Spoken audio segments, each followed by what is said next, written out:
financial education. This is the CEO Show.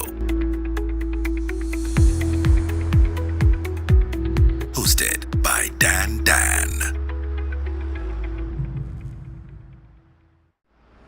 Business Minds, pioneering and inspiring entrepreneurs. Creative talks, CEO insights, success stories, value markets, and financial education. This is the CEO Show.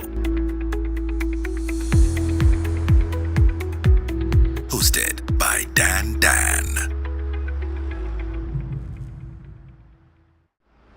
Business Minds, pioneering and inspiring entrepreneurs. Creative talks, CEO insights, success stories, value markets, and financial education. This is the CEO Show. Hosted by Dan.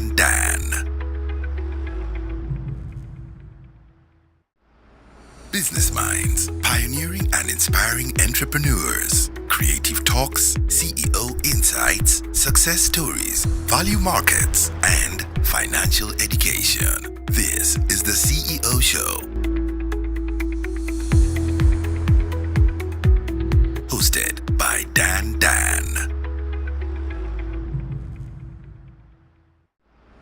Business Minds, pioneering business minds. Creative talks, CEO insights, success stories, value markets, and financial education. This Creative talks, CEO insights, success stories, value markets, and financial education. This is the CEO Show. Business Minds, pioneering and inspiring entrepreneurs. Creative talks, CEO insights, success stories, value markets, and financial education. This is the CEO Show. Hosted by Dan.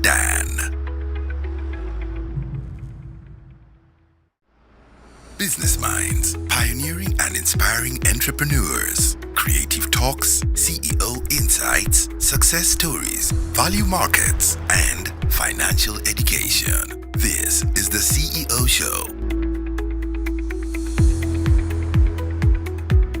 Hosted by Dan.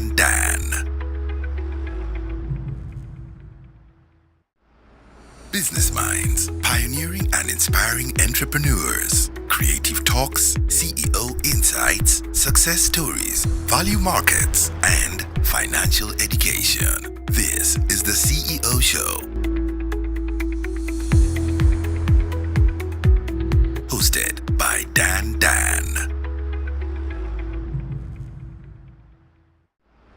Business Minds, pioneering and inspiring entrepreneurs. Creative talks, CEO insights, success stories, value markets, and financial education. This is the CEO Show. Hosted by Dan.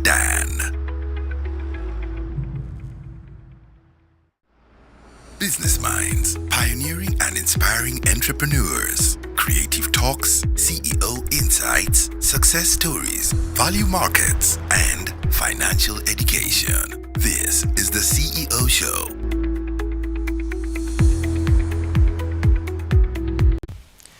Good evening, wonderful viewers. It is the 1st of July 2025, and we are so excited to have another episode prepared for you.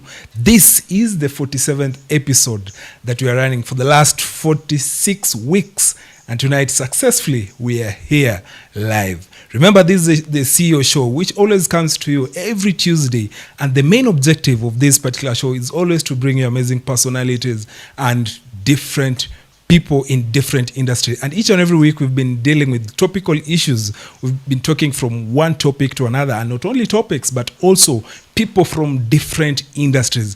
People who are going to share their stories. They're going to tell us where they began and where they are. But most importantly, on the CEO Show, their lessons is what matters. The lessons that comes with their lessons is what counts. And each and every day we look forward to bring you those people who are going to share their stories. And from their stories, You're going to be inspired. You're going to be motivated. And you're going to be educated. That's the most important thing. We are coming to you live on Facebook, YouTube, and unfortunately, tonight we are not coming to you on TikTok. We are only live on Facebook and YouTube. Please ensure that you share this conversation. Tell us where you're watching from, and also tag somebody for somebody to know that you're part of this conversation. And don't forget to tell us where you're coming live from for us to keep engaged. I just want to appreciate some of our viewers that are coming in. We are seeing that the viewers are coming in fast and furious, and we are going to keep the conversation going. But before we get here, who is our guest tonight? Tonight you are dealing with one amazing person who for some time he's been missing.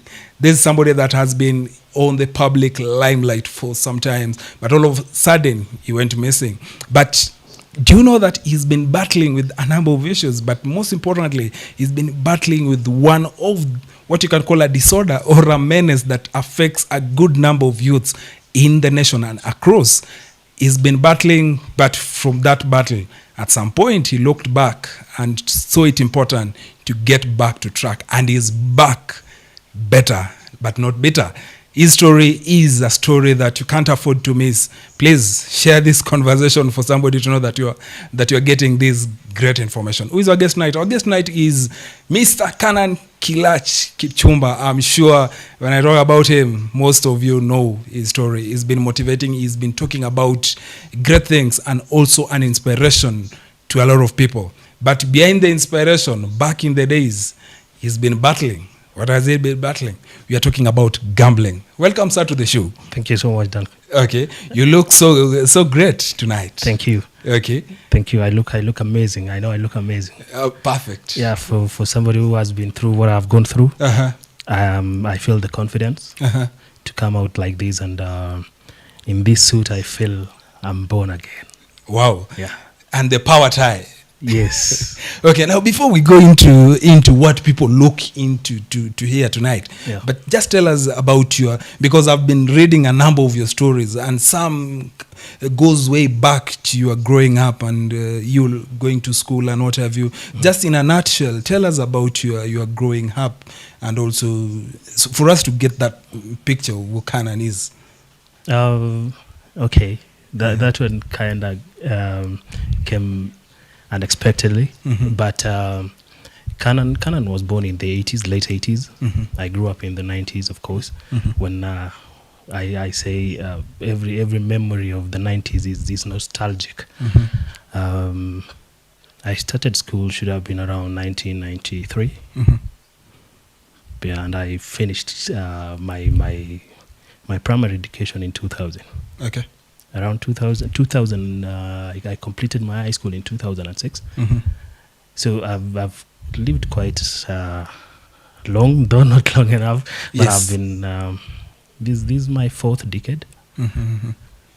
Is it the fourth? I was born in the 80s, grew up in the 90s, the 2000s. So you're in your 40s. No, I'm in my late 30s. Okay, I'm actually clocking 40. Okay. In the next few years, I'll be 40. So I'm actually in my late 30s. Okay. Yeah. Okay. Now, looking in that perspective, like where did you grow up, in the village or in town, and how was it you growing up? I grew up in the village. However, I got a glimpse of town life because at some point, my grandma had some investments here. So, but now it was an on and off thing. That during the holidays, you get the advantage of coming to town like once or twice, and it was actually an exciting thing. Okay. But again, we grew up in a, what we call a shopping center. Okay. Okay. We I can't say I was a village boy. Okay. But I got the. But you had I don't know if it's a privilege. Okay. But there were times I grew up in a town setup. but it was on and off because of so many other reasons. We didn't get to be stationed at one place because of very many reasons that I might not be able to talk about. But we kept on hopping from place to place. So I grew up in both the urban setup and the rural setup. But of course, I have memories of both. Okay. Yeah, and basically that is that. Okay. And can you describe the little you? What kind of a kid were you? First of all, I'm a last born of three, and I was kind of so attached to my mother. You know, when you're a last born and you become that kid who every other time the parent is concerned of their whereabouts. Okay. But I was cheeky because back in the village, we would go swim in the river, and my mother would really get worried, because you know we grew up in times when we saw people being drowning to death in the river. So it was the concern of every parent whenever their children disappear, they should be aware of where they are. So I was this boy who could climb trees, play football, hide and seek, and all that beautiful growing. Okay. That boys, I suppose you must be my age mate, and probably this duplicated across so many other villages. We all have more so the same stories of growing up, especially in the village setup here. But the urban life, let me say the urban life, because in the urban setup, I'm not talking about Eldoret for that matter. I'm talking about a place like where we grew up in. There was a time we stayed in Moisbridge for some time. I used to go to school somewhere around there, and it wasn't as open as Eldoret, but it was an urban setup. Okay. Yeah. So there's a very big difference between the then urban and the now urban. Yeah, it was a bit reserved. Okay. Yeah. Now on the flip side, now with regard now to your education, your school life and you growing up, were you a book lover? Were you, as much as you say that you are cheeky? And the question that I always ask people here is what were you looking into the future in terms of inspiration? Whenever somebody asks you, what do you want to become when you grow up as a young person, what was your aspirations? You know, there was a, you know, when we were growing up, everyone had a dream. True. Perhaps the dreams that we had were just the things that were there, that were available, right? Like, you know, during our days, the professionals were a few in the villages. So, you know, we ate from the people that we get to observe when you're growing up. True. So there were a few people. Okay, like personally, I had an uncle who was working abroad, a lawyer. But I never thought for a minute to become a lawyer. My father was a policeman. More so, every kid, every young man wanted to be a policeman. To be honest, nobody wanted to be a doctor. Sure. So at some point, I felt like I can be like my dad. In as much as I didn't get to enjoy much time with my father, I wanted to grow, serve in the military, such a thing. But as you grow older, your brain gets exposed, and perhaps you start thinking of other things. Let me tell you. Okay, fast forward. When I finished high school, I wanted to be a vet. Yeah. Why a vet? Okay, you know, we used to love hunting, right? Okay. As kids, and there were a number of times that I could maybe go hunting, and then I realized that I've injured a bird or something. Then I go treat it at home. Okay. Yeah, just with human medicine. That's right. And it worked. And you know, I was like, okay, I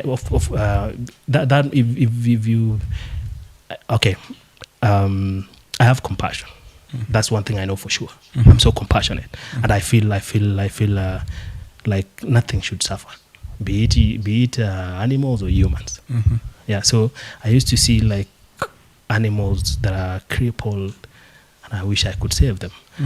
So okay, and then in high school, my favorite subject was agriculture and English.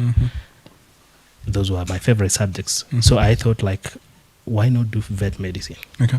And then there was a story my brother used to tell me of a vet doctor. So just some stories, and I really, it's from a novel, and that gave me the passion to, like, want to pursue veterinary medicine. Okay, and then what happened? Things changed so fast. I think when I finished high school were the early times when people were going to Australia, and I was convinced otherwise. Like, you know what, Canaan, you can go instead of going to I had applied even for school, and I was convinced, like, you should think of going abroad.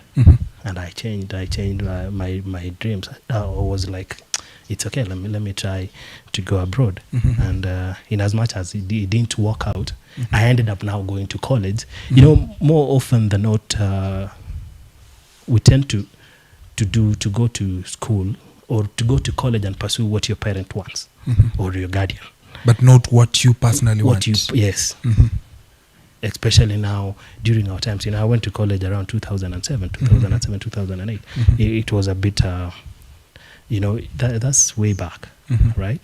That's way back. So we were still under influence, like, you know, just go do what somebody's son or daughter does, you know, because, you know, so basically there was this guy from our village who was doing IT. I knew nothing about IT. I just knew, like, IT is something to do with computers. So I was taken to a college. Now remember, the Australia thing has flopped. So what you had to go back to college now. So it's college. Yes. And I went to college. I went to Kaiboi Technical Training Institute, and I started my course for a diploma in IT. Yeah, but let me just sum it up this way. You know, I'm a 3-time college dropout. Yeah, I'm a 3-time college dropout. So in your first case, you studied IT. Yes. Then you dropped out. Yes, when I was nearing my modular exam. Okay. Yeah. And what was the main reason? To be honest, I was one of the brightest students. But again, here we are nearing modular exams, and I mean, one of my stories, I wrote about it, and at that time, I had not paid school fees, and I was under the support of a guardian.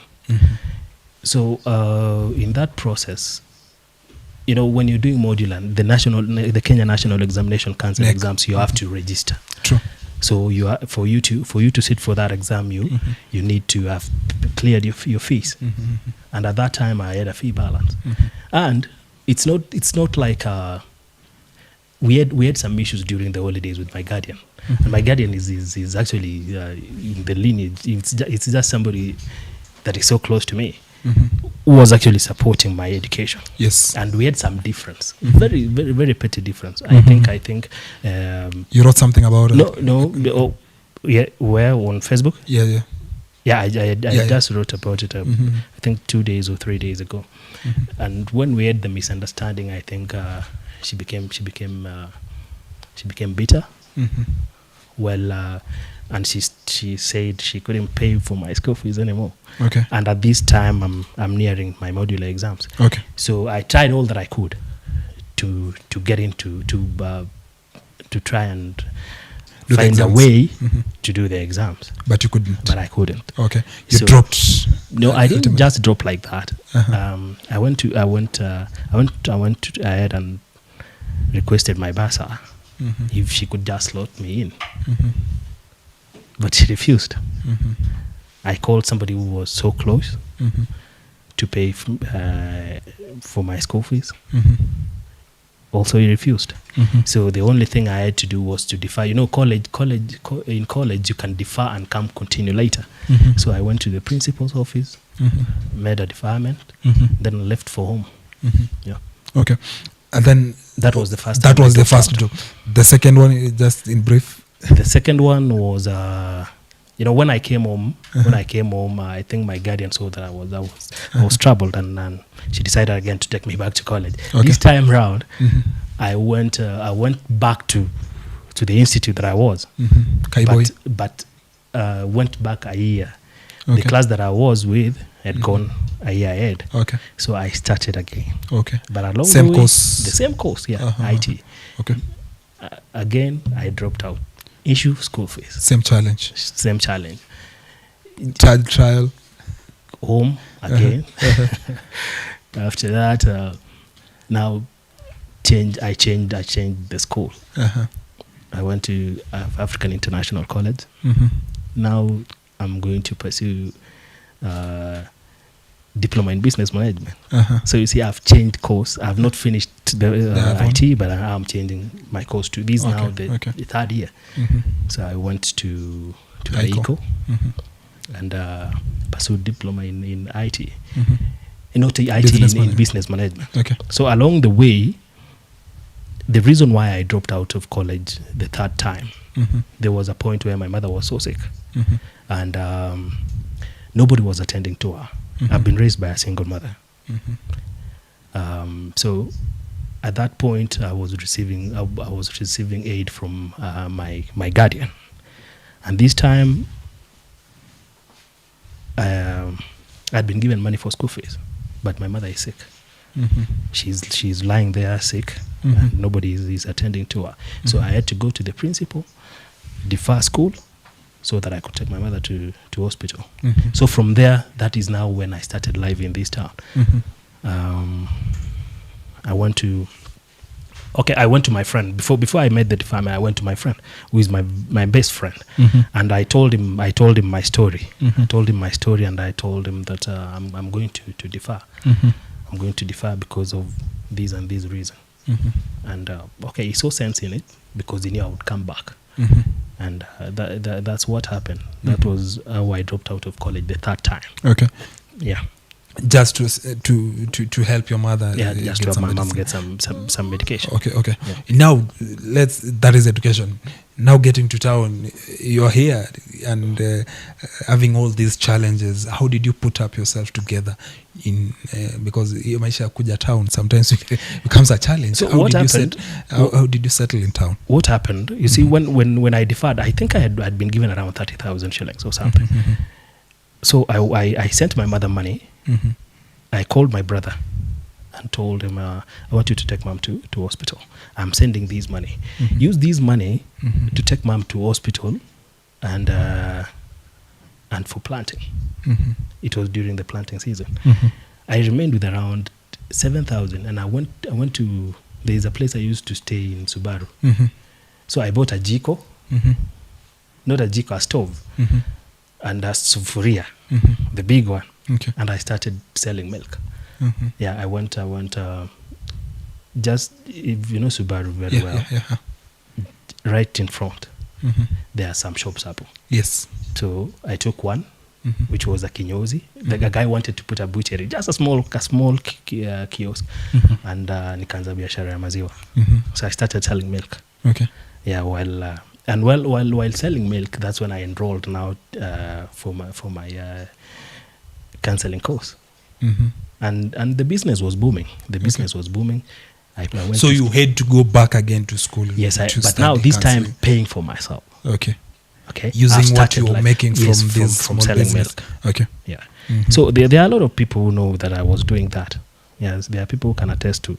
But Canaan, now just to cut you short, you've been going through all this. What is it that kept you going? Where were you getting all this resilience that you were so looking forward for a better day? Where were you getting all this resilience? You see, Dan, I'm this kid who I was just not raised by a single mother just like that. We had a solid family. We had a solid family where there was a father. You know, then things happened. Things happened that I wouldn't really wish to speak about them today. That led to the separation between my father and my mother, and we went with our mother, right?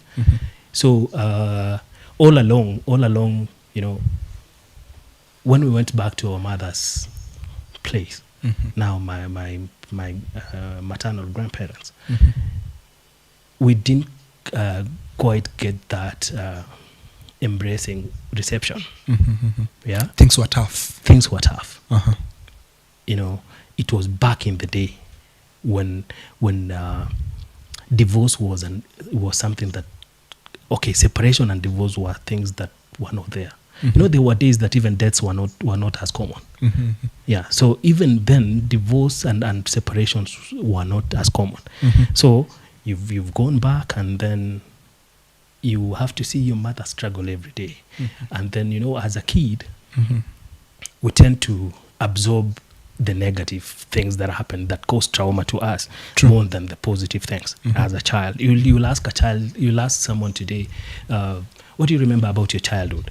What might remain with them for a very long time is the negatives. The negative that happened. Yeah. So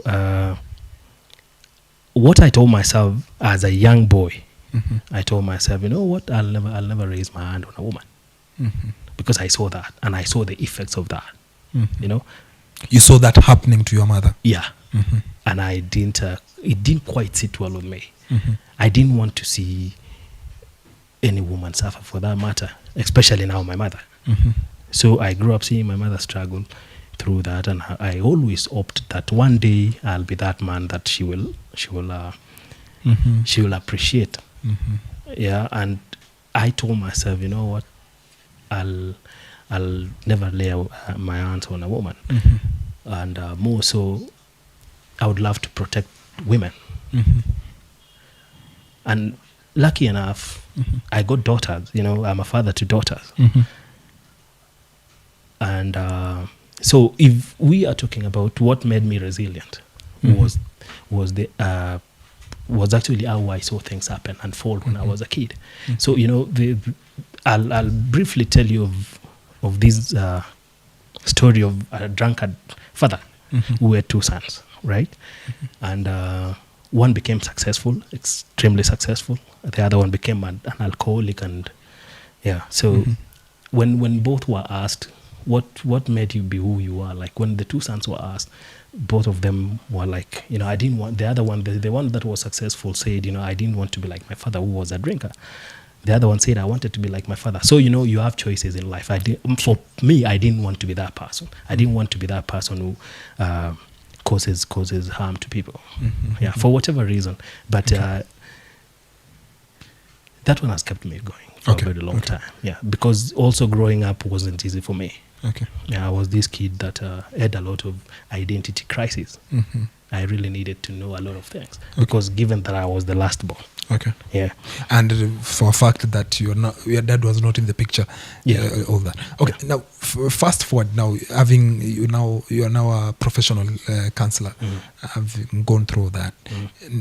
At some point you grew in business all of a sudden.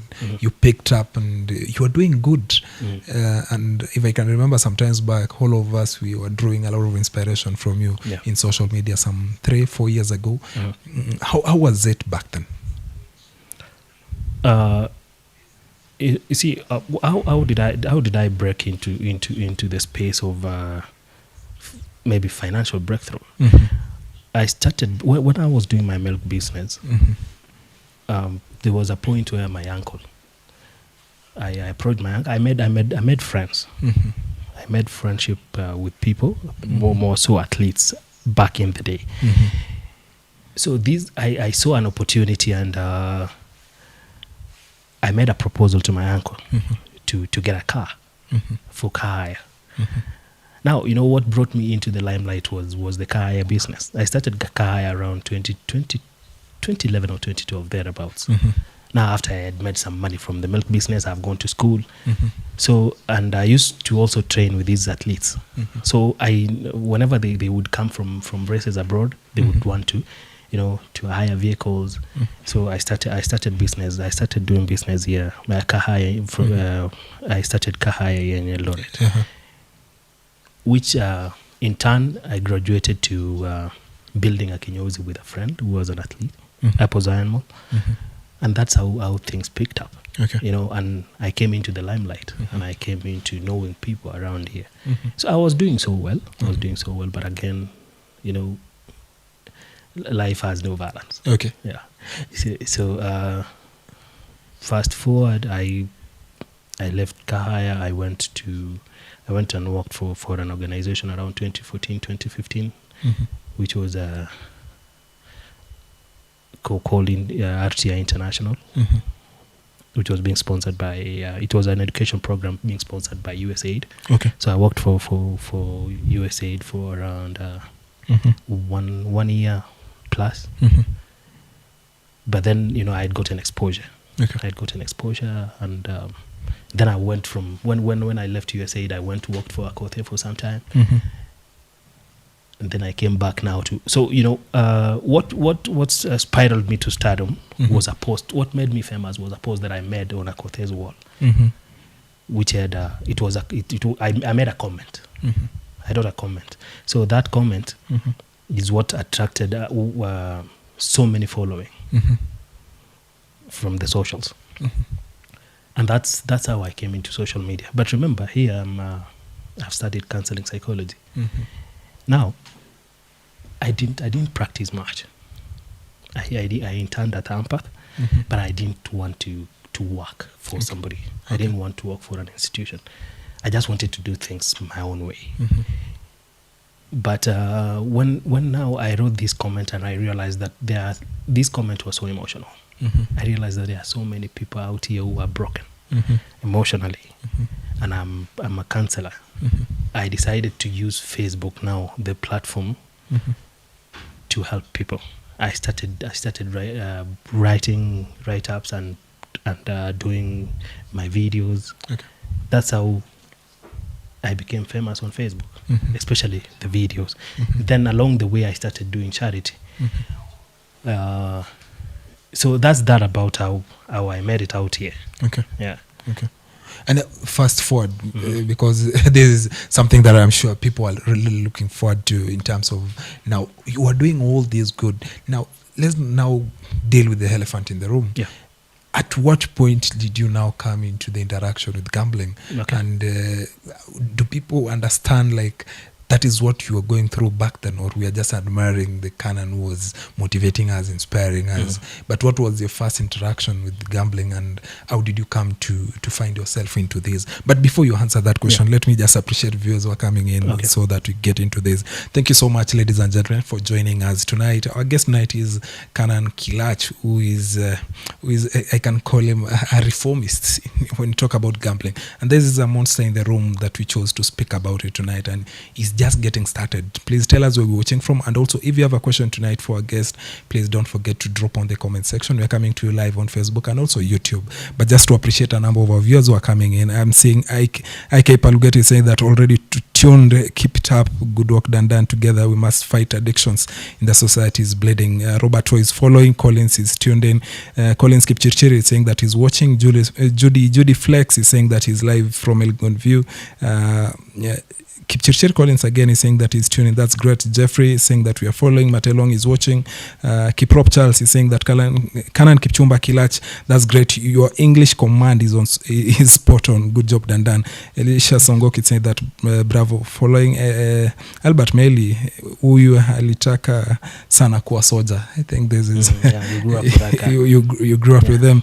Titus Magud saying that he's tuned in from Kitale, Trans Nzoia County. Monique Kim tuned in. Mercy Tuya, thanks. God bless. Chimtai Chesodin is saying that so inspiring. Pato Ruto, I remember those days at Kaiboy TTI. Edna Simons is saying that say hi to Mr. Canaan. Abigail Chepto, wow, I like your story. Keep going, sir. Sadache Chemwigut Sam is saying that he's tuning 100%. James Simuko is saying that following closely, what an inspiring story of resilience and determination. Boron saying that he's following closely, and many other who are following up. Please tell us where you're watching from, and also if you have a question tonight with regard to what is ailing the society and the young people outside there, talk about gambling. Now, Canaan, all these, you're doing well in business, you're doing well on socials, and also you are an inspiration, and you still are. But now, how did you come in contact with this monster that we're talking about tonight? Dan, honestly, gambling back in the day, when gambling came, sport used to be a very beautiful thing. True. Every young man used to have a team they support, especially football. Besides athletics and all that.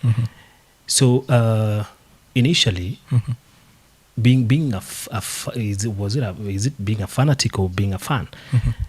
of a specific team was the most amazing and thrilling thing. So until 2014, when sports betting started, so we had a group of friends. We were in groups right here in town, and we saw that as something to pass time. Sports betting, it was something to pass time, and if you make money, well and good. So it started small. From that time was sports betting only on matches that are being played, live matches. This thing has evolved. It has evolved from sports betting on real time matches to virtuals, to casinos and all that, to even speculative gambling. Speculative gambling is where are you aware that these things where you you put your money expecting it to have a return, even on things like what we call money market funds. It's also classified as gambling. Yeah, but now you see there is some surety in it.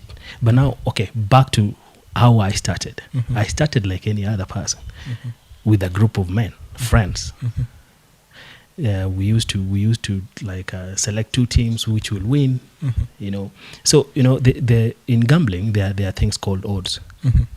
So odds, what are odds? Odds are the probabilities. Like what is the probability that Manchester will beat Arsenal? So they have a figure there. So you put your money on that. So we started small like that, but as time progressed, you realize that the system also has its own way of doing things. And at no given point did I think, or could I ever imagine, that this thing was an addiction in progress or in waiting. So it started slowly like that, that you start with small money.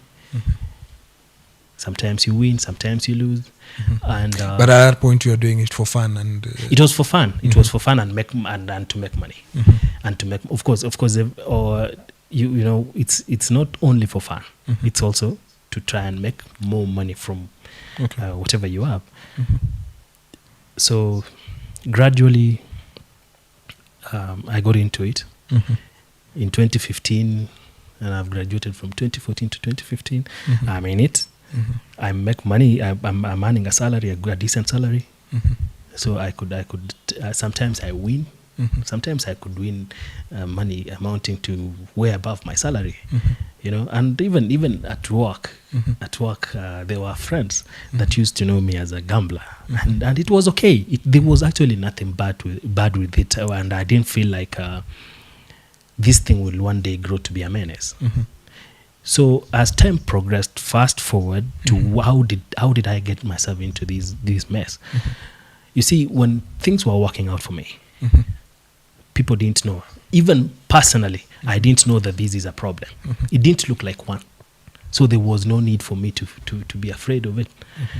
Understand that here I'm a professional. I've studied psychology, but for me, it didn't for a minute reflect like this is something that is going to cause you problems.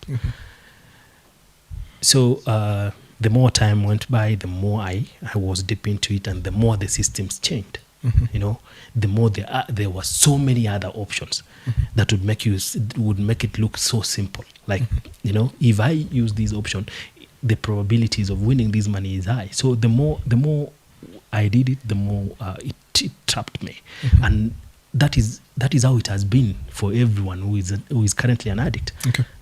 And anyone who just started, that is the routine. There's no shortcut. They will follow that route until they get themselves into what I got myself into, and unless they decide to pull out earlier. So it's like you've heard of kumagia kuku mtama, so that you can catch it. This thing does that. It entices you. And how does it entice you? Sometimes you do a real analysis and you win. And then you think you're a pro. So you immediately you think you can make more money, and like, let's say you've won money today. What do you want? More money. You've seen this as an avenue to make more money. So Slowly by slowly, I got myself into the mess, and within no time, I knew it was a big mess. But unfortunately, when I was doing all these things that I was doing, running charity and all that, running businesses, I got to a point where I was so known, and I made very good friends. Probably who are watching right now, I made very good friends within and abroad, and we even entered into businesses with them, and I was doing so well. Yeah. I even partnered with a friend. We did B&Bs. I was in the Wasili business. Apparently, I got a job and worked for some company called Uzuzi Africa as a supply chains manager. And all these were happening just out of merit, because I actually was this good guy. Okay. Yeah. Unfortunately, people didn't know that besides that face, that happy man, that guy who looks complete, there's an underlying problem that he has. Okay. This guy is sick. Now, Canaan, as you are balancing all this, you're running all these businesses concurrently. You're employed, and at the same time, you're betting. At what point did this compromise your profession, line of profession, if I can ask? Now, there was a time now when around 20, was it in 2019? My daughter was 2. And I made a big win. And that's when the Pandora's box opened. How big was the win? Upwards of $1 million plus. Yeah. Now you've made $1 million plus, and you have businesses, you have an income already. Like everything was in check. So me winning these 1 point something million shillings was a big win for me. At that time, we're talking about before COVID, right? Slightly before COVID came. So that made me feel excited. And remember, at that point, I've not even thought for a minute that I'm an addict. Okay, so the more you win, the more you want to gamble. The more you lose, the more you want to do it. Right? It gives you excitement. So if you've won money, done. Let me ask you something. If I go to this house, I'll get a meal. That means tomorrow again you'll pass through that same house. Definitely. Right? Definitely. So when I won, now I had money. I had money to do it even bigger and better. But unfortunately, I couldn't control a thing. And we were used to winning, losing, losing. So the game was win, lose. So I lost what I had gotten. Now it got into now what I had, which was mine, and what we had invested with other people. Okay. So it got to a point when shortly, there was a point I wanted to put across. You see, now I'm running charity alongside my Facebook family, which was doing so well, and we were helping a lot of people. But what scared me the most was, what if I could gamble away the money that people have contributed? So that one scared me a lot. Okay, and in as much as I just before I left Facebook, what made me leave Facebook was I had lost everything. I had lost my vehicles. I had lost the business. Because that is what now, Canaan, I wanted to go into. Like now you are making millions, and probably it was kind of something lucrative. But at what point did it start now hitting into your pockets, eating into your assets, eating? And before even you answer that, I told you, before any downfall, there must be a big hit that will make you believe that this is the best way to go. There are people, I can tell you this for free. There are people who have quit jobs because of a big win from gambling. There are people who have left their jobs, resigned, and because they made a win and went hoping that this is a way to make money. Okay? This thing plays with your mind. And trust me, to control it is a very big problem. It's so hard to control it because, it's an addiction. And what's an addiction? An addiction is when something controls you more than you can control it. So when I had made this big win, I went into it full swing. Okay, You left to work. Yes, I saw. No, I didn't quit work. I was still working, but now the problem is I'm working, but I have divided attention. It's like this work is slowing me. These businesses, Now, remember after the win, as I've said, I went big into it, and going big means staking. I'm figured, which means even if you have 1 million shillings, and you used to gamble with 1,000 shillings, now you're doing it with 10,000, 50,000. So it goes as fast as it came. You now invest more. Yeah, you invest more because you want more money. That's true. You perhaps you if you are doing 50 games, you do 30 games or 20 games and a high stake. I used to say high stakes on low odds. Initially it was low stake on high odds. Where you put little money, make more money, make a lot of money. But here you want to put more money, make just a few coins, which you also increase the chances. When you lower the number of matches, you are doing what you are actually playing with chances. You're like increasing the chances of winning. If you have 3 matches, the chances of winning 3 games are higher than winning 20 games. True. Yeah, you can't.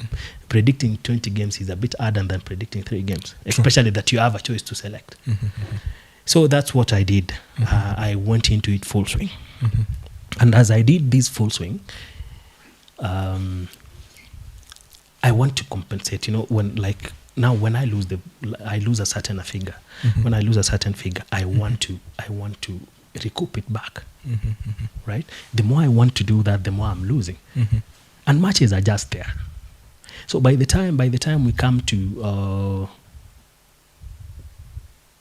COVID period, I'm left with I've lost my job. I've lost my personal cards. I've lost. I'm holding on to a friend's vehicle. I've dismantled the business that we were running with a friend. Every penny that I had in my account is gone, including what I had made from the investments we had with people in there. So what's next? Fear, right? Like, how do I get to recover even the monies that belong to other people? Okay. Right? And while all these were happening, where was your family? My family was there, intact. Were they aware about all this? Yeah, they were aware. And okay, here is the thing. I'm doing this, right? And I'm making money. Okay? And I'm this kind of guy who will spend on his family. Like I would spend big on my family. Right? So it's not like I was closing myself. When I have money, I'm a different person. Or when I don't have money, I'm a different person. Okay. No. Okay. I'm this guy who is actually the best. Even some of my friends know that. That when Canaan has money, it's Mary. Yeah. So my family was there. My family was there. Yeah, my family was there because even when I won that big amount, we celebrated like it's a win. It's a win. It's a party. Yeah, it's a party. Okay. So and again, until something shows you the negative side, you will not condemn it. Okay. Even if it's something that is bad, until it shows you the other side, you will never condemn it. Then fear came in. Yeah, you're losing. Yeah, I had very good friends. Trust me, I had very good friends who were willing to invest in me, and I ruined the relationship. I went into hiding. Honestly, I went into there was this shadow that was chasing me. So I had to go into hiding. By hiding, what do I mean? I had to detach. Okay, when COVID came, everything was stuck. And my life wasn't as bad when COVID was there because I was running B&Bs. We were running a B&B with a friend. And at that point, I was making money. But now, you know what happened during the COVID pandemic? Matches went into recess. There were no games being played. No games completely. Yeah, there were no games completely. But now, remember, you're used to something. And then when this thing has drained you, it stops. There is no any other avenue. So, and your mind is so fixated to it. I was so into gambling at that point. Okay, and now there are no games, there are no matches to be played. The virtuals were not even there, but I've lost money. How do I recover? I had to go through the phase. So come 2021, when COVID had gone away, matches were back. Now that is when hell broke loose. That's when I just looked at everything and it was gone. A lot of things were gone. Friendships were gone. Money is gone. Assets are gone. My name is gone. You know. And how did I disappear? I disappeared when I felt like I could not do it any longer. You know, there was a time I was running a charity program for some, I don't know what, was it a family that needed help? And at that point, while doing this, I'm just trying to survive. So I had a phone, there was a number that was for charity. And I remember there was a day that my child didn't have Pampers. But on the charity line, I have around 70,000. And I told God, you know what? I'm not going to touch this money. Even nobody knows about it. You know, because people use just to send money. And I told God, you know, I'm not going to touch this money. And I called Reverend Nyawanga. I called Nyawanga and told my Nyawanga. It was in the morning. I left the house and went downstairs. Called Nyawanga. Because at this point, I've lost, like, I'm in a real mess. Called Nyawanga. At that point, you are completely negative. Yes, I'm negative. This is now the onset of my depression.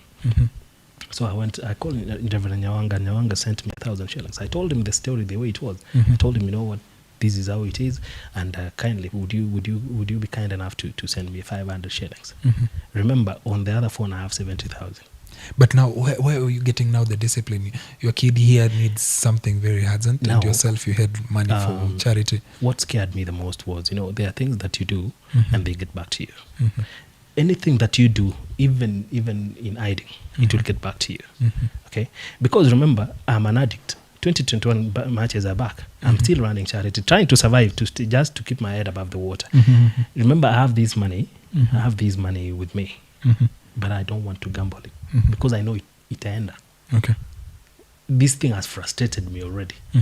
And the urge to, trust me, when you're an addict, the urge to gamble is so high, it's unimaginably high.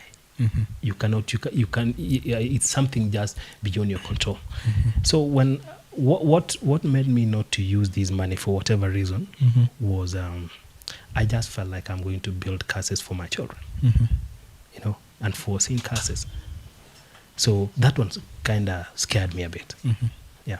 So then after that, that's I might not be able to pinpoint exactly the sequence of events as they happened, but that is when now I was left totally with nothing. Okay.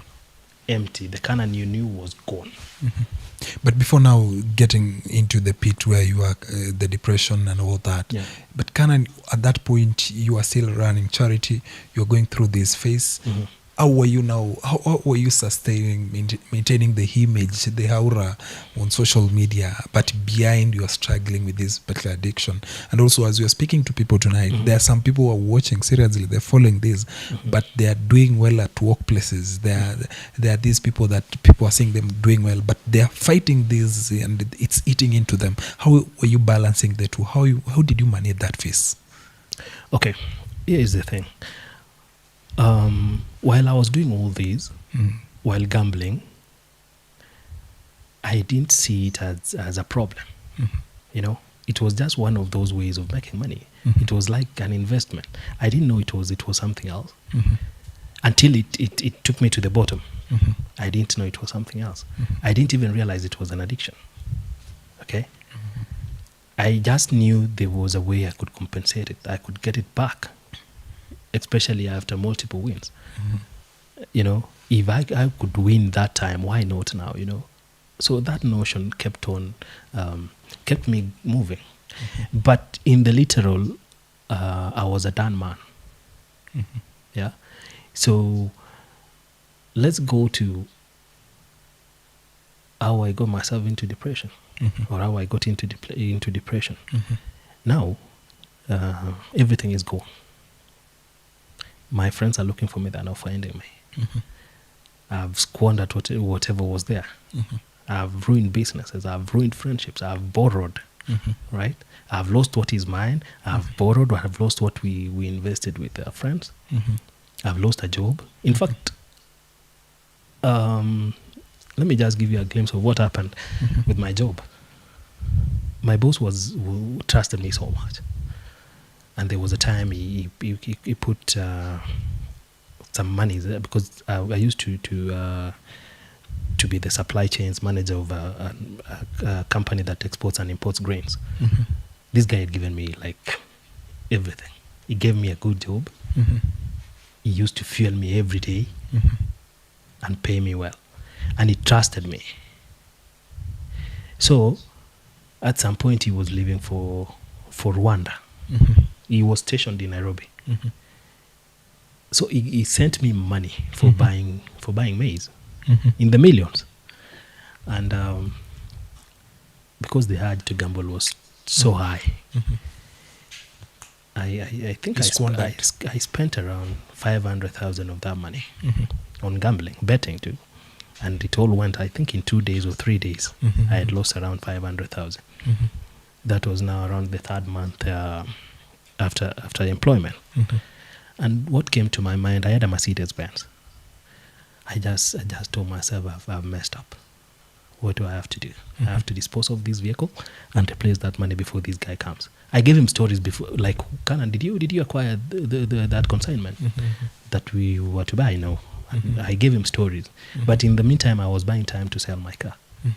So when I sold the car, I took the money and replaced it. I'm so certain that the person that I sold that car to who is watching us right now, I sold the car qua street to. Yeah. He sent me the money, and that we never did even an agreement. I replaced the money, mdosi wangu, and that was it. And I called him and I resigned and told him I'm not in a good mental state to handle your work anymore. That is when hell broke loose. That is when I lost. Like, that was the last hope that I had, and that was it. That was the only thing that was remaining, because I had already lost even the partnerships that I had with people, the business partnerships that I had, you know. So when that happened, I decided to quit Facebook. And around 2021, if you remember, there was my last post was a goodbye post in 2021. That I shall return, but nobody knew where I was going and where I'm going. But at that point, I was so broken. I had reached the bottomless pit. Okay. Now, between that period, assuming that is 2021 up to this year, 2025, let's say, that is around 3 years. Where were you? What were you doing? And what were your plans? Why were your friends? Who were your friends at that point? Because you had cut off a good number of friends. Now, what happened? I disappeared. I left social media. I deactivated my lines. I even deactivated my Facebook account. Nobody could trace me. I changed my SIM cards. And in that process, that is when I sank into depression. I went into clinical depression for quite some time. And when I had gotten into depression, just a few months after I realized that I'm actually suffering mentally, I reached out to somebody, asking them for mental help.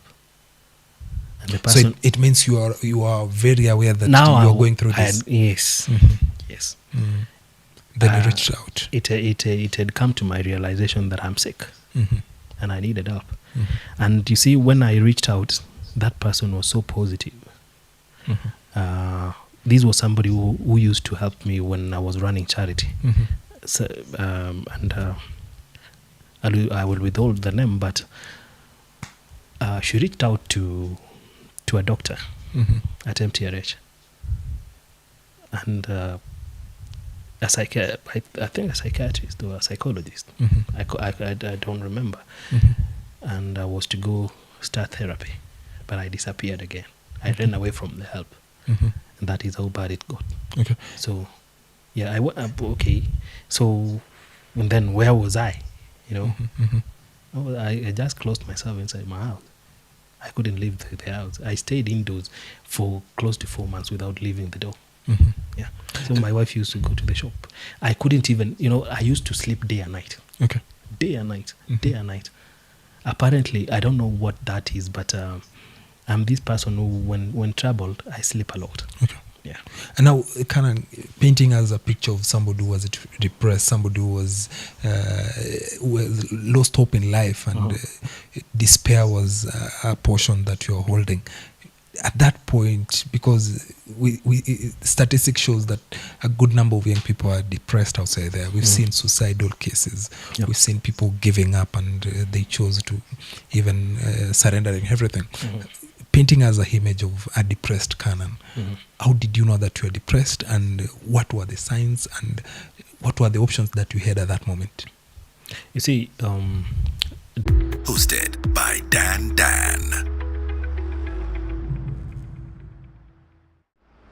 Business Minds, pioneering and inspiring entrepreneurs. Creative talks, CEO insights, success stories, value markets, and financial education. This is the CEO Show. Hosted by Dan.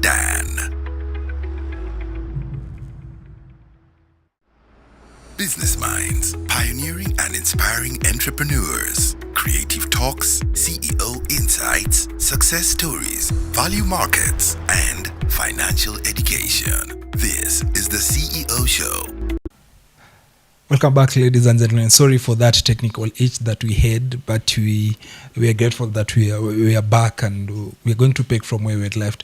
Remember, our guest tonight is Canaan Kipchumba, who is a professional counselor, and is telling us about his story into addiction of gambling and how he managed to come out. And it's something that it's giving us another view of gambling, and it's a menace that we have to talk about it. So welcome back as we keep the conversation going. Canaan, we're talking about now depression as a whole, and you are locked indoors all through, and it's an ailment that it has symptoms. Yeah. And how could somebody tell that you're going through this, and how about your family? Okay. Let me tell you something about depression. Depression is cold. Depression is scary. It's so cold and scary. This is a point, I'll personally describe it based on my experience as this point where your brain starts to eat on itself. Okay? It's a point where you feel withdrawn and disconnected. At this point, you don't have control over so many things. It's your brain doing its own things that you realize that you're no longer the person that you were.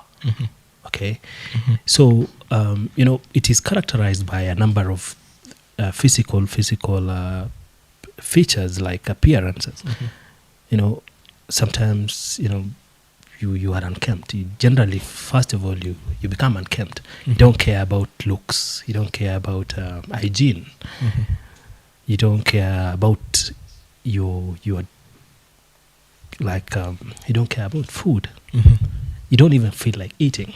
But again, this thing is not there are key features that might replicate in a number of people, but there are people that are depressed but they just act normal, right? So for me, I'll talk about me. For me, I was withdrawn. I was scared. Terribly scared. I didn't know what would come next.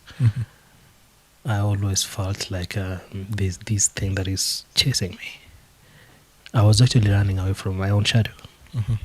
So to say I was running away from my own shadow, I felt like at some point this is going to take over like it was going to win over me. Yeah, and sometimes you even become absent-minded. So there was this specific time that I was crossing the road, and I realized that I was almost hit by a vehicle, and I didn't see it. Honestly, I didn't see it coming. So what does that tell you? At some point, you go blank. So it's now that when post recovery, I realized that those were some of the things that were happening, and I couldn't actually pinpoint what they were. So, as I said, there are a number of signs and symptoms of a depressed person, but largely being unkempt. You're not conscious. Okay. You are just untidy. You don't care. You don't even care about appearance at all. Okay. All that you're thinking is how to get out of this situation. But the more you think about it, the more it's so loud that you're not going to get out of it. Okay. So as I described in my earlier post, that this is the coldest place anyone can ever be into. Yeah. So that's depression. Okay. That's depression. And at the same time, you are still gambling, and even you got to a point whereby you contemplated even suicide. So it's precipitated by suicidal ideations. You think like, if I would rest, then all this will be in the past. So I can't lie to you that there are people who have succumbed to depression by committing suicide. A number of them. So many people. So many people get to the last phase of depression, where they can't take it any longer, and they end up harming themselves or killing themselves. Yeah. So it's a disease. As I said, because addiction is a disease, and addiction is what took me to depression. I needed treatment, but I didn't get treatment. Why didn't I get treatment? I didn't give myself into treatment. Yeah. Because at that point, I was thinking about a lot of things. Then I had a life, right? I had a life, I had a name, but I've lost all of that. How do I recoup it back? So that is now something that was eating you up. Yeah, like, how do I make it right with the people that really, really loved me, really cared about me, really, really, I couldn't even reach out to them because I'm scared. I have guilt, I have anxiety, I have shame. These were my daily meals. Fear were my daily meals. I had to survive with that. That was the new me. Things had just tables had turned, and it was terrible. It was so bad. But now it didn't. It lasted for close to a year, 2 months. I told you I was indoors for around 4 months. Now I couldn't come out here because I wanted. There were things that my brain kept on reminding itself, like, Canaan, how can you go out there? Now you have to walk. You used to drive, you have to walk. You are famous, you are known. How do you get yourself to associate with people? You've detached, you've messed so many people. How do you get back to them, So I had a battle. Like a year later, that was around 2023. I had to battle that reality. But then I realized that there are places that could accommodate me the way I was. The gambling dens, in those areas where you go play pool with, you play pool, you go to cards, like you find a new niche. Because my interest now was because there was now sustainability of that kind of life. How are you sustaining it? Because you are still gambling while in this deep hole, if I can say so. How did you sustain all this now at that point? No, you see, what happened was I didn't quit gambling. I quit gambling in 2024, last year. Yeah. So I still had hopes, but now I no longer have the money to gamble the same way I used to. Yes. So what happened here is, when you don't have money and you have a problem, you have an addiction problem, what do? You devise methods of making money, and you cannot go to an institution and borrow money, right? So how do you get money? You borrow. From who? From people who are vulnerable. Like you look for targets. How do you borrow them? you create perfect lies. Mm-hmm. You become a liar. And trust me, anyone watching this Mm-hmm. and is an addict is the biggest liar you've ever met. Mm-hmm. And it's not like they were that way. They create These were stories. the best people. Mm-hmm. You create stories that are non-existent, Mm-hmm. that will make Dan pull money from his wallet and give you, Mm-hmm. right? Mm-hmm. You become the best liar. I can say nobody lies than a gambler. Mm-hmm. And these people are always in an emergency. Dan, let me tell you, I can borrow you money and you send me money. Mm-hmm. Let's say I borrow you 5,000 shillings Mm-hmm. and you send me like immediately because I've given you a very solid story. Mm-hmm. Do you know, even before I say thank you, I've already deposited that money into my betting account.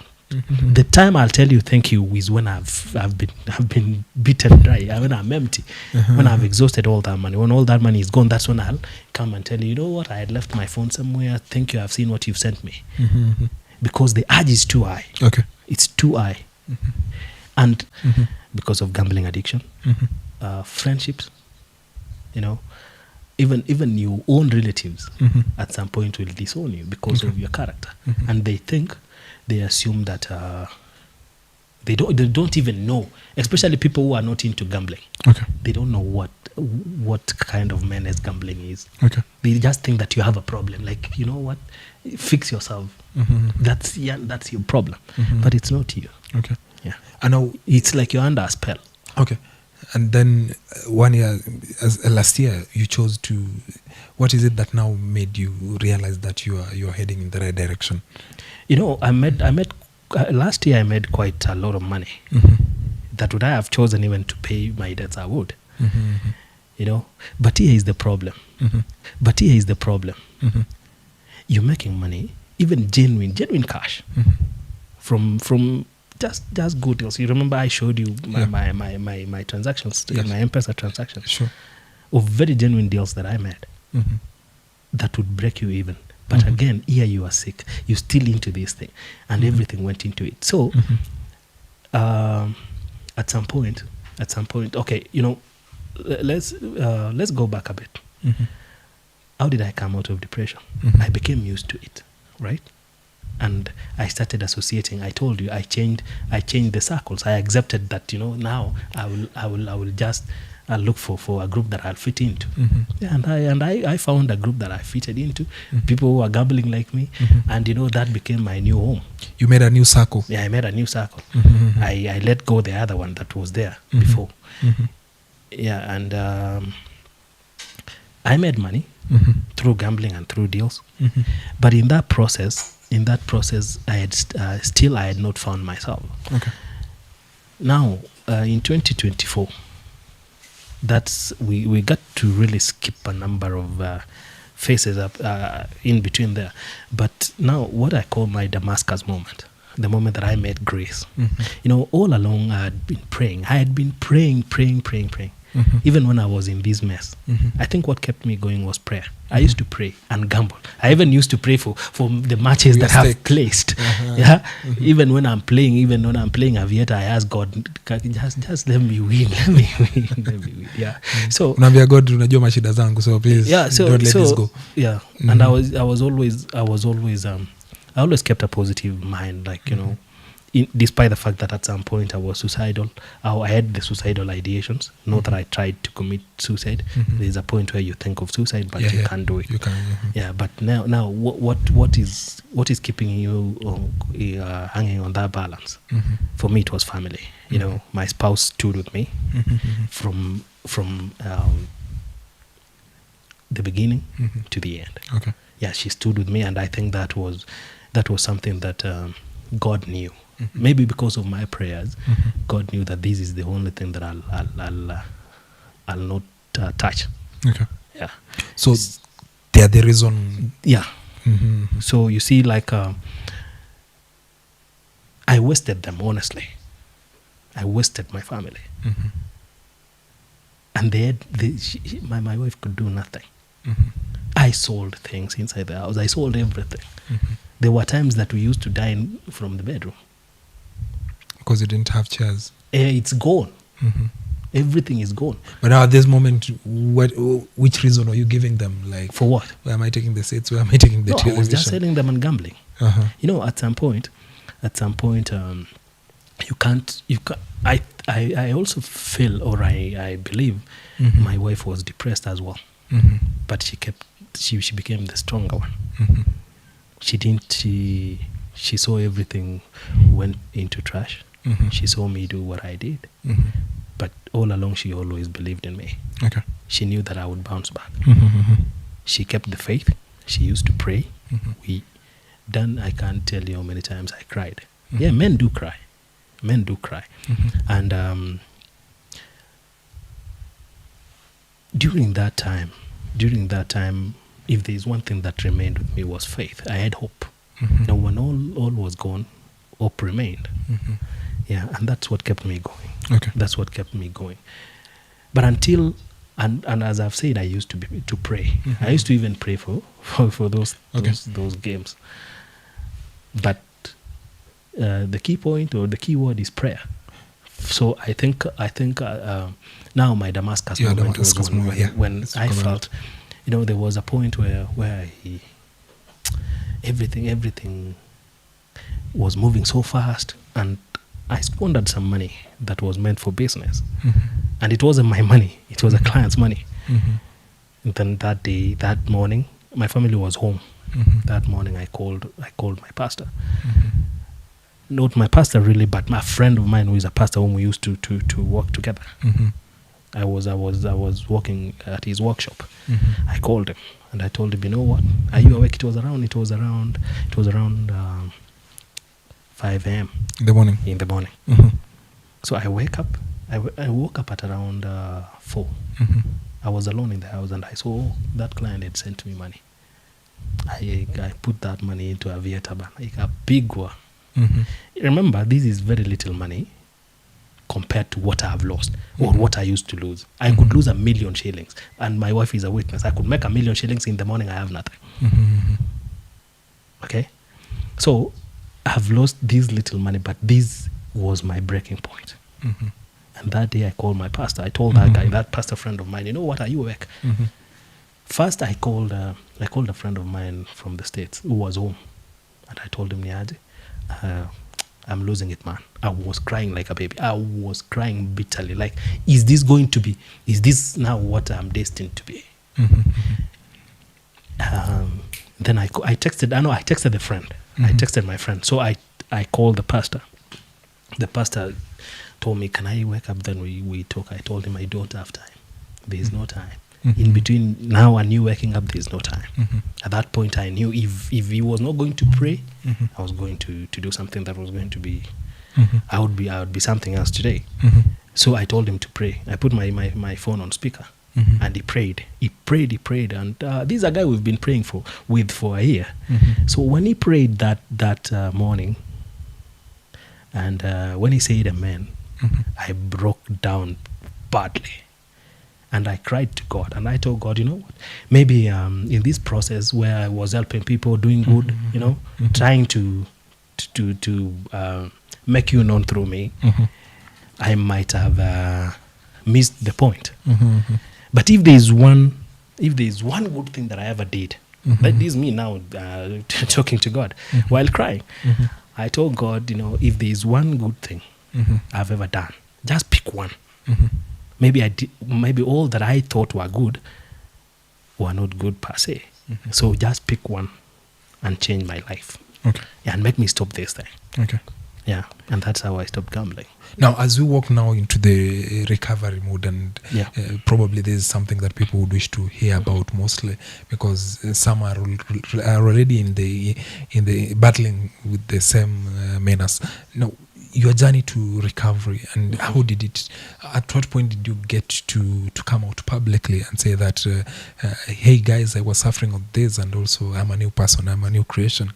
And with now regard to personal responsibility, I'm sure there are people you hold them money and all that, but now your personal responsibility on this, your journey to recovery, how has it been?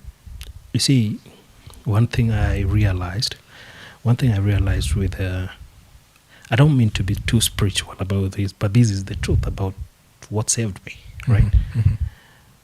Once you at that point when you feel like it's no longer your battle, right? Whenever you get to that point where you hand over that baton to God, everything else will be history. You've heard of I'll give you peace that surpasses human understanding. Remember, this is towards the end of last year, and I've stopped.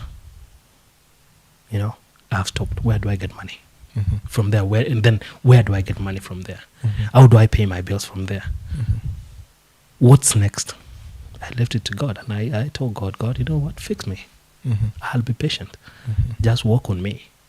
Yeah, and I allowed him to work on me. Okay. And it has not been easy. It has not been easy. It doesn't mean that when you drop an addiction like mine, things are going to be easy. There are challenges that will face you. There are things that will remind you of misery. Okay. Yeah. There are things that will, there are points in life where I felt like, I'm like the children of Israel, where you wish you could go and smell the smell of meat in misery than die of hunger in the desert. Okay. So I've had those points where things are looking up. Yeah, because you see, I came out clean in January. And remember, there was a time I didn't want Facebook. I really, even when I could see my wife going through her Facebook, I didn't want to see her phone. Right? I hated Facebook. Why? I didn't hate Facebook because there's something bad that Facebook did to me. But because I was this guy who seemed like he had it all figured out. But he's no longer there. This was a platform that gave me to be known. But I've run away from it. Okay. So there are challenges that comes with soberness, or rather recovery. And those challenges are things that you have to deal with. What are some of these now? Financial challenges are there. They face you so hard. One, remember your brain was too preoccupied with gambling, right? That you even forgot about other things. Other assholes, like you could not pursue any other financial asshole. For an addict, that is, most addicts here have an issue with being how can I put it, innovative, or rather they have an issue with commitment. They are not committed to work. They are not committed to other sources of income. They are just so narrowed into this gambling thing. Okay. So now you've recovered. You have to walk a step at a time. Okay. One, you have to battle with issues of relapse. Because everything will remind you. Sometimes you're so broke. Sometimes you have bills. Sometimes you of course, life must move on. You have responsibilities which are financial, especially for everyone, though, has financial responsibilities. So more so those people who have families like mine. So when you're going through recovery, you really have to learn patience. The hand of time. You have to believe in the hand of time that things will work out. Right? And you have to push yourself harder. You have to get out of that cocoon. So what I did, I waited. I think my recovery was towards the end of September. Last year? Yeah. And I had to walk through October, November, December before I came to Facebook. Okay. I had to know that I'm ready. And in January, I decided to so many people. Yeah. And now on the other side, can you also attest to somebody standing with you? Did you have a support system to this, or you just managed yourself as a person? Okay, I had this friend I was with, but he didn't quite know my story for a very long time. We stayed together for close to a year, but I was there. I was there to give him support, and I fixed myself into his business. And even people used to think it was my business. a workshop business that was running up opposite Shell. Yes. That got banned some time back. So I was there, and people would think that this Canaan has gone to do business, but in the literal, my support system. This was a guy. I could sell furniture, get some money, take food home. But the worst part is, when I was still struggling with addiction, it's so hard to feed your family. It's so hard. Okay. You could be having 100 shillings and going to the shop to buy something, but before you get to the shop, you've squandered all that money. You've gambled it away. Okay. So you start making calls, borrowing money to buy food. At that point, your children are there waiting for you to come home with food. Okay. So if I have to say there was a support system, my support system was this guy because we prayed together for quite a while. This was a prayerful guy. Yeah, and we used to pray. And I think at some point, why I'm here today is because of the prayers that we used to kneel in that workshop and pray every day. But the funny part is, he never realized that I was an addict until now. Towards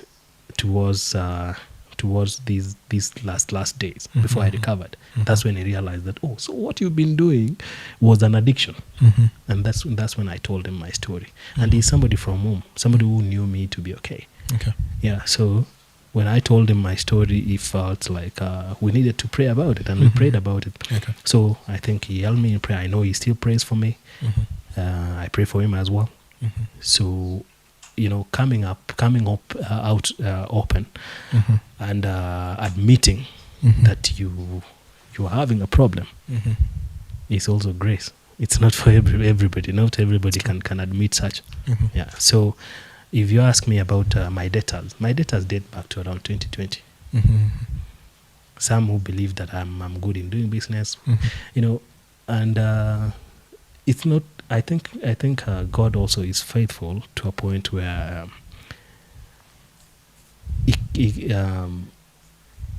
I was not bothered, perhaps because I disappeared. Okay. Yeah. But so many other people are bothered by that at this point in time. Every gambler has debt. Every gambler, even if they are employed, have gone into debt. They are being chased by money lenders, left, right, and center, and that's what is even eating so many people up. Okay. Yeah. So, as you had asked, how do you manage through? So it's by grace. I just move a day at a time. Okay. So when I came back, very quickly, when I came back to the social, especially to Facebook, and I got a warm reception. I got a warm welcome, and I realized that saying the truth sets you free. Yeah, so that's when somebody gave me an office, an office space, and I decided now to use that office to at least help other people who are going through what I was going through. Okay. Though it was for a certain duration, around 4 months. Okay. Now, Canaan, because we always have these kind of friends. They're friends who you are together in this gambling and the clique that you developed. Yeah. And for them, seeing you walking away from them and also crafting another part, I'm sure it's not going down well with them. And I'm sure at some point you encountered discouragement that, hey guy, you'll get back here. How are you handling these discouragements that it's just a phase that you're trying to act on, and after sometimes you'll be back to gambling? How are you handling this? You see, here's the thing, yeah. I can tell you for sure that this is not my battle anymore. Yeah, it's not my battle anymore. Okay. So I'm not scared. I'm not scared that maybe I would fall back, but I'm trying to lead a way for them to see, because I've also reached out to some of the people that we used to gamble together. I've reached out to them and I've urged them to drop it, because I know where they're heading. I've gone there myself. I know they are stuck, but they still believe that there is a way out through it. There is none. Okay. Yeah, and I hope that what I share every day reaches to them. Why am I? Why do I speak about gambling every day? Because that is the war I fought in. I cannot speak in a war that I wasn't in. So this is a battle that I was in. So this thing is affecting so many people, those that I know and those that I don't. And I chose to lead by example. Okay. And what I made a covenant with God. Like, God, you know what? If you walk somebody into my office, I'll just tell them the way it is, and I don't want them to come back again. I don't want this to be normal therapy where you go see a psychologist every day, and there's no change. Like, I want to hand them over to you once they come into my office. Let them see you through me, and when they leave here, they change. But fortunately, there are those that change. There are those that are still into it. But one way or the other, there is a way this thing catches up with people. There is a turning point for everyone.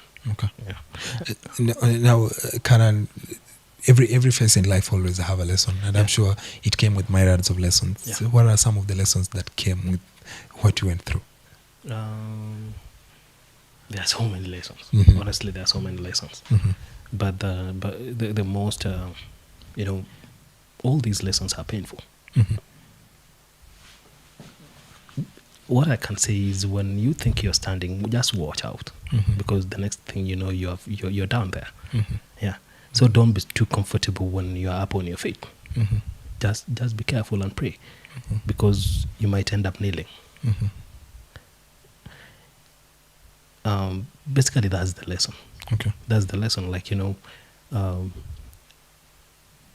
we are all vulnerable, because I can tell you for sure that this thing affects everyone, regardless of age, gender, and profession. Anyone can be a victim. It doesn't matter who you are, and there's no smart gambling. We are majoring on gambling addiction. So I can tell you for sure that this is something that can get to anyone. And now, because we're seeing our time is well spent, now, even as we wind up this conversation and before we have our parting shot, do you think the government is doing anything to salvage this? Because a lot of young people are languishing in gambling and a number of addictions. But do you think now the government, because we saw at some moment the government trying to deregister some betting companies, do you think as a country we are doing enough to sort this mess out? No. To be honest, speaking from a point of a person who has been there, done that, no. What do you think needs to be done? The government is a very big machinery. If a government decides today to say it's a stop, it's a stop. So all these measures, when you tell somebody that smoking cigarettes is harmful to your health, and you're still selling them cigarettes, and there's a caution there, you're actually letting them choose. And I think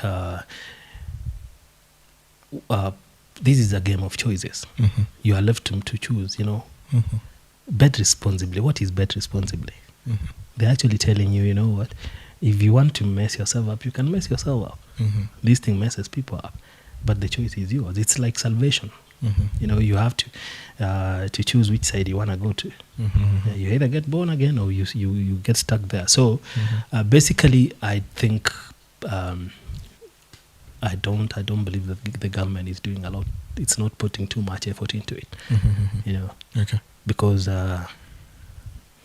but as I said, it's a game of choices. You are left with what to choose. You either choose not to, because I believe that maybe you, we are seated here together, maybe you've never gambled in your life because you chose not to. I chose to. But now you can learn from me. Right? So it's until because everything is in the public domain. So it's about what you choose. So what I will emphasize on is let's, in as much as I would urge the government to take control of this thing, the government is aware that this thing is a killer. So many people are losing a lot of the people are losing families, people are losing finances, jobs, and all that because of gambling. So the government is aware. But now these are personal initiative that you should take as a person and say, what, this is not the life I want to live. And when you do that, then perhaps you'll make the right choices. The same way I did, because I was tired. I've been doing this thing for the past 10 years. So I was tired. Because I was chasing after the wind.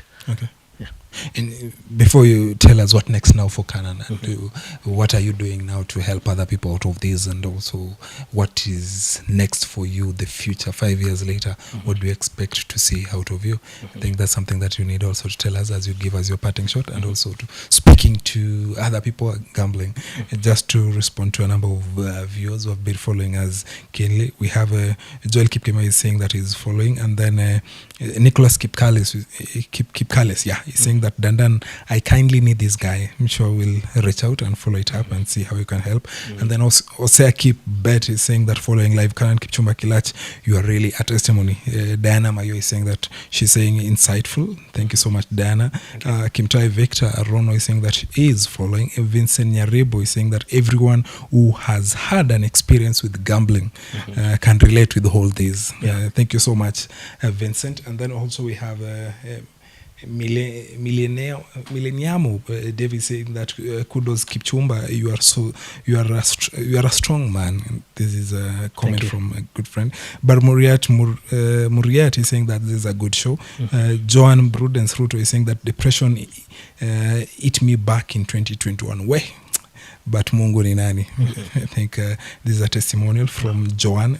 Titus Magut sema here the government should regulate this betting, like limiting a time a person spends on gambling apps, limiting the amount of stakes, reducing the number of gambling and all that. And also we have good number of people. Koicha Isaac saying that is tuned live from EMC educative show for the betting haddock. Congratulations, Canaan, for opening up, and many other. I'm sure that will be responding to a number of them offline, and also you'll have time to go through these comments and respond to a number of our viewers.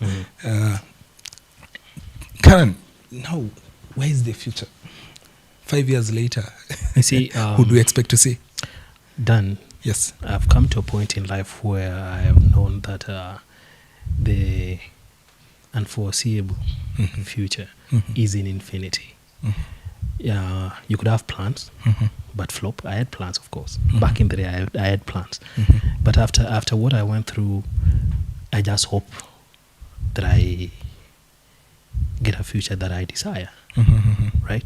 It's not about how can I pinpoint exactly where I want to be. But above all, I just want to be that guy when, if I was to die, and not, or rather, in my tombstone, I would love the writings to be, thank you for your service. What am I saying? I'm saying I would love to restore faith in humanity. Okay. Yeah. As I go forward, my future is in infinity. It's in the hands of God, and I want to use the time that I have to impact the society positively, help those that I can help. Because currently, I think I'm counseling over 400 people online, and I get tired. Yes, I get tired chatting people that you can't talk to. It's really tedious, but I give effort. I put all the energy. I go to spam, look if someone has texted me, respond to them. Sometimes I feel like I'm tired, but this is somebody who is in need, the same way I was in need, right? And because I am that person now, I'm that help, I'm that guy holding the rope. I'll just keep on throwing it to the water so that whoever puts their hands out there, they catch the rope, I pull them out. Okay. Yeah. So I pray that things will work out for me. I also pray for these people who are in this mess, that they come out, because not everyone that I talk to has found the great. As we go forward, so this guy, I normally... He encourages me a lot, and because he's recovered, I also use him sometime, and somebody who has been coming out of it and getting back to it again. What can you tell us tonight about? Keep on moving, keep on moving, keep on believing.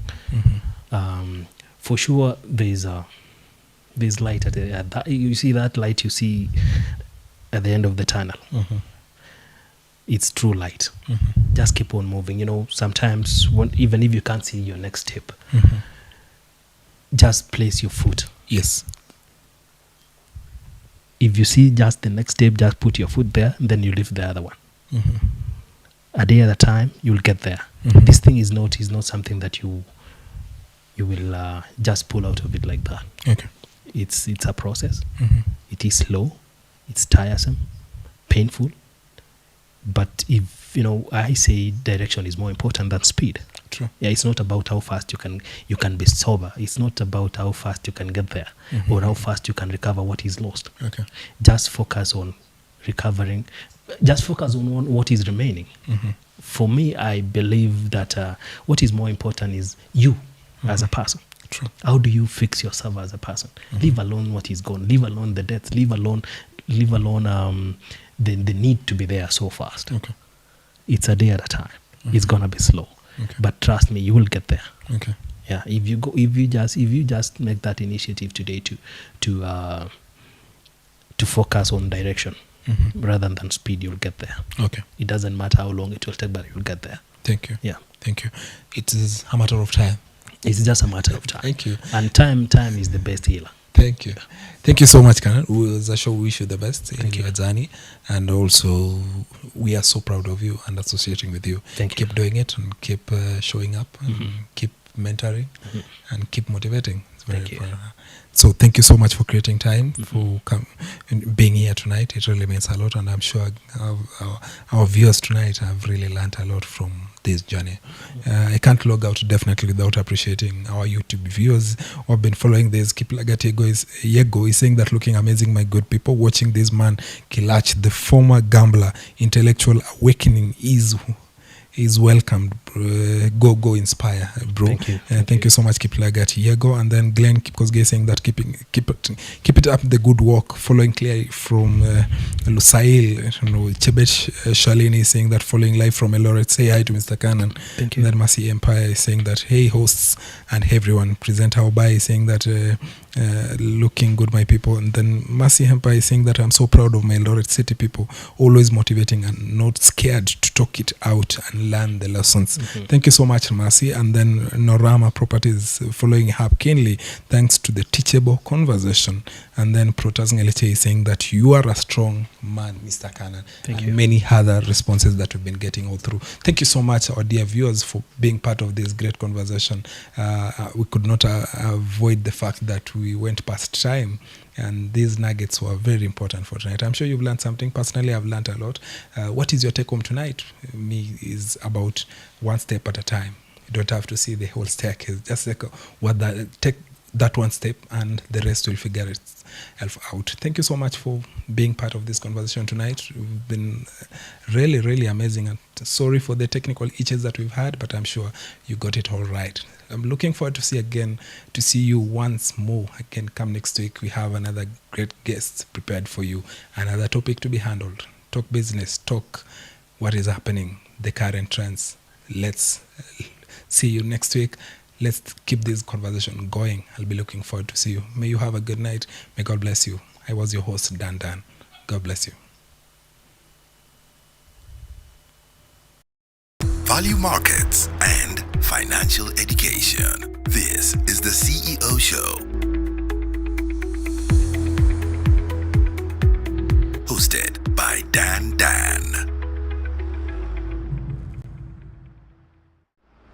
Business Minds, pioneering and inspiring entrepreneurs. Creative talks, CEO insights, success stories, value markets, and financial education. This is the CEO Show. Hosted by Dan.